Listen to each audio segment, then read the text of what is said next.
Hi there everyone, and welcome back to the Project Corner. Today we're going to take another trip down memory lane. What I want to share with you today is my second flaw in the incorrect ways of using Microsoft Project.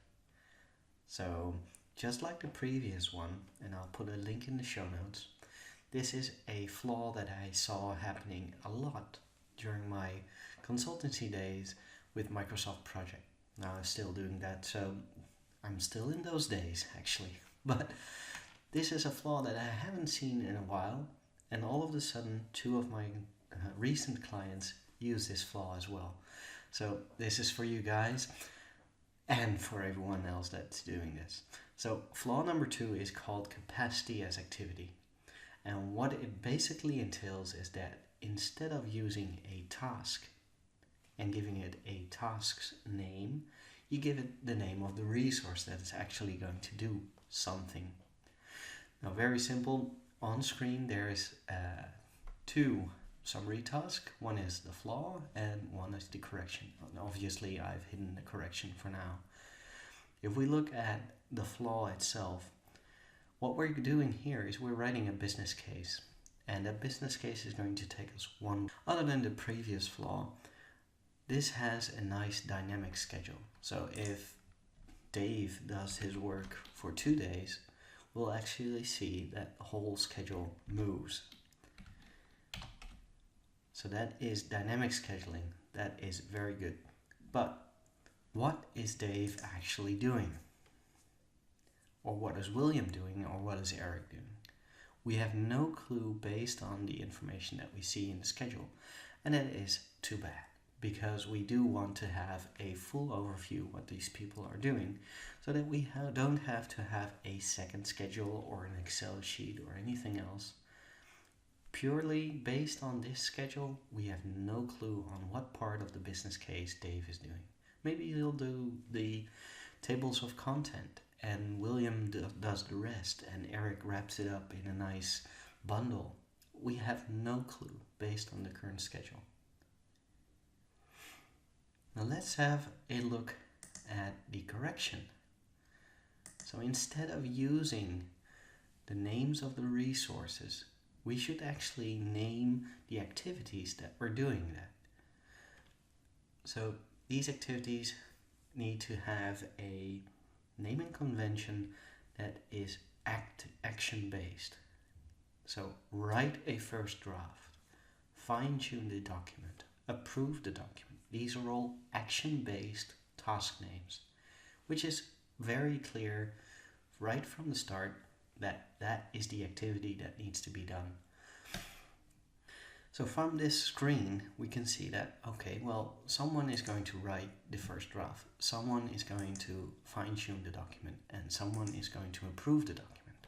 At least we know that these actions need to be done, and during a time span of 1 week. Now from the view called Gantt chart, there's all these columns, and there's an interesting column that is also hidden right behind this one, and it's called resource names. And resource names, currently I have Dave, Eric, and William in here. Now how did these guys get there? We have another view, and we go to task, Gantt chart, and we'll access the resource sheet. And we'll get back to the resource sheet in another view, but for now, let's say that this is the sheet of every resource that is active within your schedule. And you can add work resources, but you can also have material as well as costs. Fun part about this resource sheet is that you can add more information, such as the standard rates, overtime rate, cost per use. You can have it accrued prorated or at the start of the beginning, and you can have a standard or a different calendar for a person.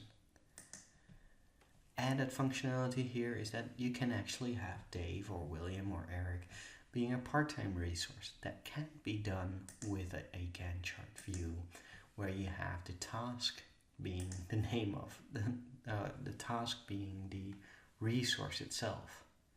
Or you can do that But then you have several Daves and they all need to have that calendar instead of having one calendar for one Dave. So how will we have Dave write that first draft? Well, we'll add him as a resource and we'll click on Dave. And from that moment on, Dave is now visible in the Gantt chart view, in the visualization part even. We can do the same for William being the one that fine-tunes the document, and we can let Eric approve the document at the end. Now, there's more information being processed when you add a resource to a task. And one of the things is work. So now we actually know if these are full-time tasks. So Dave has a full-time job that single day writing the draft. Well, that's 8 hours. And then we have 24 hours for William for 3 days and another 8 hours for Eric. Remember that we had standard rates for all these resources. That means that for each hour, there's actually costs involved as well. So let's add that cost table here as well. And boom, all that information is now contained within that single schedule. And if we're very advanced, we could even have a baseline here, but that's another flaw. So from now, keep in mind that you want to have an actual activity-based name convention for your task names instead of the name of the resource that's actually doing the work. Because if you do that like that, there's no way you can share the schedule and everyone knows exactly what they need to do. And you would need to have a second or a third application, such as an Excel sheet or a PowerPoint presentation to actually finish the job instead of having just that one schedule. So that's it for flaw number 2, capacity as activity. If you like this video, please hit that like button and consider subscribing. And if you have any comments, just write them down below and I'll be sure to come back to you with answers. Thank you very much, and I'll see you in 2 weeks.